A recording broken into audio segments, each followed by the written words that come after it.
Bonjour. Welcome to the newcomers and welcome back for the others. I've decided to redo the chapter 1 of The Midnight Library because I think I've improved the audio since then. So here we go. End game. The inside of the car was soundproofed and a glass partition cut off the front seats from the back. The only sound in the rear was Simon's game, the blip, blip, blip, as he worked the controls. The triumphant tiny fanfare as another dragon beats the dust.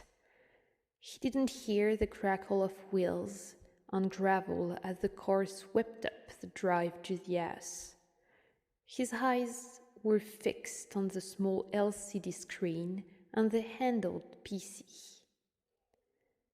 He had been battling at this game for so long, but if you remembered the cheat hint on the website, the paladin must go off his horse before he walks through the gate, so that the dragon misses him when he swooped on. But do it too soon and the bridge crumbles and you fall to your death. So it has to be just right. The chauffeur opened the door and a blast of cold air hit him on the side of the face. "We're home, Master Simon," the man said. Simon Dawn glared at him, then at the screen, just as the paladin's headless body toppled to the ground. He had been distracted at exactly the wrong moment. The dragon swooped into the air, the head clutched between its claws and dripping a digital trail of red blobs. "You're fired!" Simon shouted. "If you say so, Master Simon," the man replied. "Dinner will be at 7. Of course, Simon thought as he slouched into the house. He didn't really have the authorities to fire anyone. You couldn't do that when you were 12. But it was a nice thought, being able to control the outside world, as well as he could control the one in these computers. He paused at the front door and twisted round to look back. The house was set high above the tree line and overlooked the entire town. Down there, Simon thought, there were their people. He bit his lip. His schoolmates were down there, people with lives, people with each other. It was a lonely thought, but Simon had got good at turning the lonely thoughts against themselves. Yes, they had each other, he told himself. But they lived their lives crammed together, constantly rubbing shoulders, constantly in each other's way. But up here he was free above them all, looking down on them all. He had tried inviting some of them back to his place once. Mom had suggested it. She had probably read it in a book on child development. Encourage your child to make friends. But none of them had come, even though Simon had described the huge television set, his vast library of game and DVDs. He had even exaggerated a teeny bit. He didn't really have a den with flat-screen television on every wall showing a dozen different channels all at once.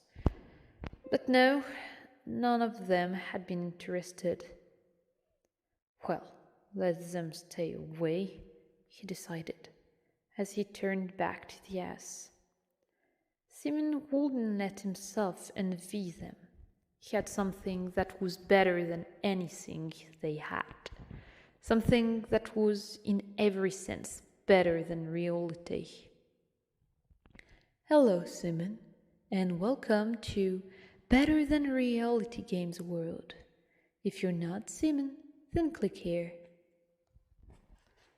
The words flashed on the screen as Simon loaded the browser and settled down in front of his computer. He had set better than realitygame.world as his homepage, and the house had the fastest broadband connection you could get. He just had to turn the computer on, and there it was. The glow of the monitor was the only light in Simon's room.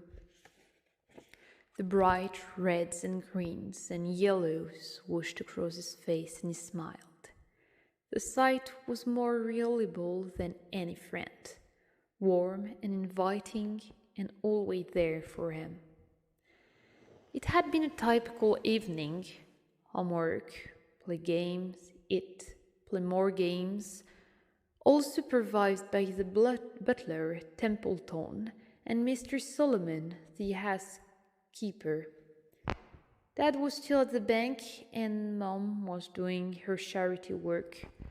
Then, at 9:30 sharp, bedtime. The servants wouldn't fuss if he stayed up, but his parent might if they happened to come home. They'd remember something they had done once, heard about bedtimes, like they were good parents or something.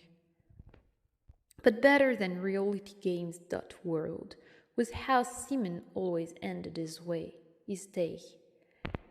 These games were definitely better than reality, better than anything else in his life, in fact. Games that made you think. Games you couldn't just walk through. Games that were never the same twice. As it all